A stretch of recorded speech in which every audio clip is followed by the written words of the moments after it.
In the darkest of this format, Mannadiums has shaken things up. Make sure you guys smash the crap out of that subscribe button so you guys don't miss out on more awesome content. Now, this regional is so much different than the story that I have seen everywhere else out here, because Yubel is the biggest representative of this top cut. Now, it's no secret to know that Yubel has been struggling out here in this meta. Yubel has been having a very hard time just trying to keep up with things. So, or every Yubel player that is doing well just ended up at this regional and ended up getting their chance to shine. Either way, Yubel is in its current capacity has been having issues with just Snake Eyes, just kind of being a stronger deck than it right now. With that being said, though, the fact that half of this regional top cut was Yubel is so very interesting to see. Now, the challengers against Yubel, I mean, okay, so we had a Tenpai duelist, all right, who's all shocked about that? The fact that Tenpai is still sitting here doing what it does best is really, really cool. We also had Centurion. I'm going to continue to track as much Centurion data as I can right now, because the fact that this deck is having this kind of renaissance right now, and this success, it is so cool to be seeing. We also did have Snake Eyes as Amina. I mean, to me, this is still the boogeyman in the room. This deck wants to be challenging people. This deck wants to break down the mold of the format, and it's resetting itself, in my opinion, as the best deck. And then we also had this Mannadium duelist that came out of nowhere and managed to make top 8, which I think is beautiful. I have seen hardly any Mannadium discussion whatsoever out here. I don't think the deck is necessarily bad, but I mean, you've lost Baron, you've lost, you know, so many of your key lines of play that this deck had going for it. To see something like this is definitely what I would consider an abnormality out here. Let's pass on over to those deck lists. So oddly enough, in the darkest of times out here, it was Tenpai Dragons that ended up winning this event, which I think is pretty awesome, to say the least. This build chose to play 2 Raigekis in the main deck. We had 2 little Dora Dragos in here. And I mean, we even had, you know, all the Peruli or all the Malcharmies in the world in here to kind of help you on along with your day. You do see the Clocking Mirror Drago down there doing its thing. And of course, we did have the good old allow your opponent not the chance to play the game trap card or spell card. Yeah, I love skipping my opponent's turn because they can't play the game. Of course, looking at the rest of this, I mean, this is pretty standard. When you're getting into these Tenpai innovations, I mean, it's nothing too crazy that you really have to deal with. You just got to decide, okay, so in terms of build, you know, once I have all of the consistency options taken care of, we're essentially just good to go. No real needs to change any of that. And then we have Centurion. Wow, good stuff to Centurion. Centurion has definitely proven itself out here in this format to be one of these decks that so many people are just having issues with. And the fact that we have all these Yubel representatives in this top cut and not a single one of them made it into first or second is such a terribly telling tell of the deck. This list doing the 1 Autry with the 1 copy of Gargoyle, which I think is fine. We are playing 2 Phalanx in here. That's an interesting choice. Definitely going to be a good option to kind of control your opponent. Nothing wrong with that, actually. Also 2 Crossouts, 1 Called by the Grave to make sure we can get things going. We're also side decking the 1 Bonfire down there. I believe that was a tech from Pack that has been discussed by a lot of the community. But outside of that, list looks incredibly standard, all right? Centurion players, keep it up. I want to continue to see this deck doing very, very well. Now, we also do have Mannadium here.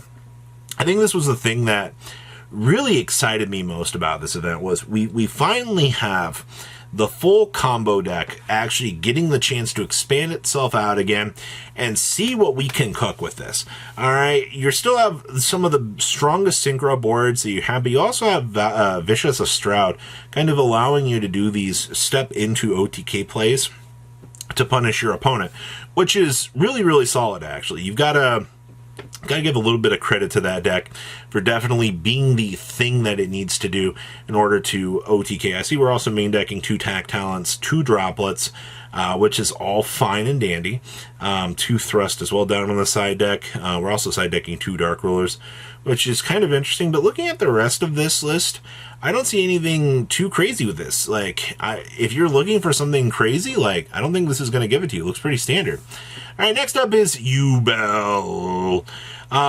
We're doing 2 Engraver, 1 Lacrima. I feel like that's going to be the new standard kind of going forward out here. You know, you can shave off an Engraver. It's less fat that the deck kind of has to go through. And that's not a bad thing, all right? You're already playing 47 cards for this list, all right? So you got to keep that in mind. And especially the fatter that you're making these builds out here, I guess just the less consistent that it feels, you know? Of course, this build was also playing 2 Unicorn, the 1 Fenrir, the 1 Raceloth. We definitely are starting to see a little bit more of this Kashtira revolution, I feel like, out here, as players are wanting to explore this just to kind of see what they can do.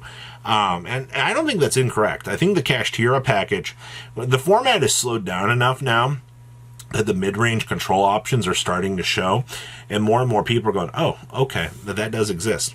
Next up is our Snake Eyes list, and wow, the fact that this got tossed all the way back here to the back in top 8 definitely shows definitely not the best for this deck.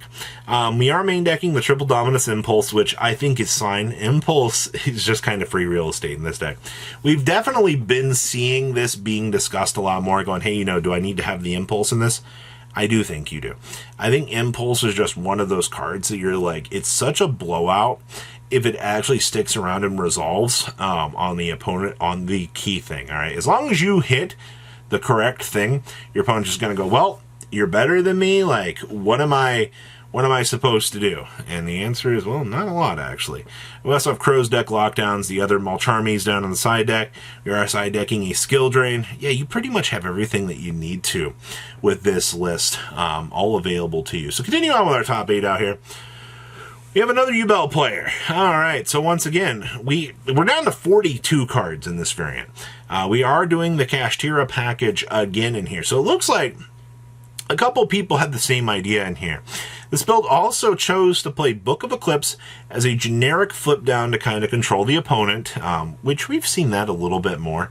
I don't hate the idea of playing Book of Eclipse at all in this format. It's one of those cards that you're like, okay, it's a very strong utility option, gives you control, and makes sure you can do your thing. I think one of my other favorite things down here is like, Yubel is playing the Threatening Roar. And which is really funny because Tempai ended up winning this regional. So I would almost say that this Threatening Roar tech choice didn't even come up. But to be fair, all it takes is 1 thrust on into it to guarantee that you can get the game back to your turn so that you can OTK your opponent. So, you know what? Standard is Yubel and Standard B. There's nothing wrong with that. And then, of course, we have our next Yubel list out here. We have so much Yubel in the back end of this top cut. Like, it's actually kind of insane. So this list was choosing to go up to 46 cards, actually playing the Dominus Impulse in here. Wow, okay, so pick your tech choices. One side of the equation's like, hey, we're going to see what we can do with, you know, the Kashtira stuff. The other half of the equation's like, let's just play Dominus Impulse and see what we can come up with. I don't think either side is wrong on this argument. You just kind of got to pick, do I want to go down this route, or do I think that this is going to be the better option? I think either way, you got cool tech choices available to you. Also, 46 cards at this point, you're jamming in all of the good stuff that you can kind of find in here to make it stick around.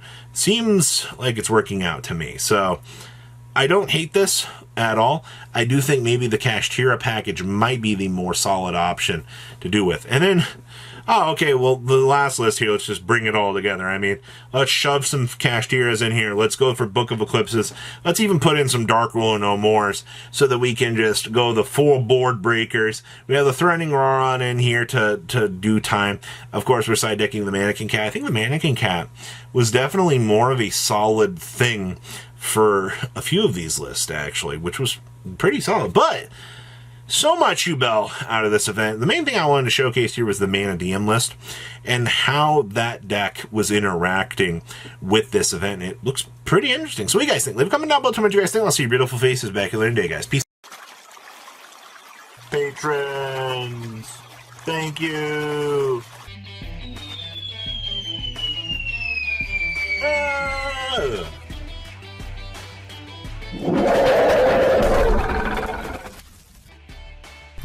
Thank you so much for watching. Check out these other videos.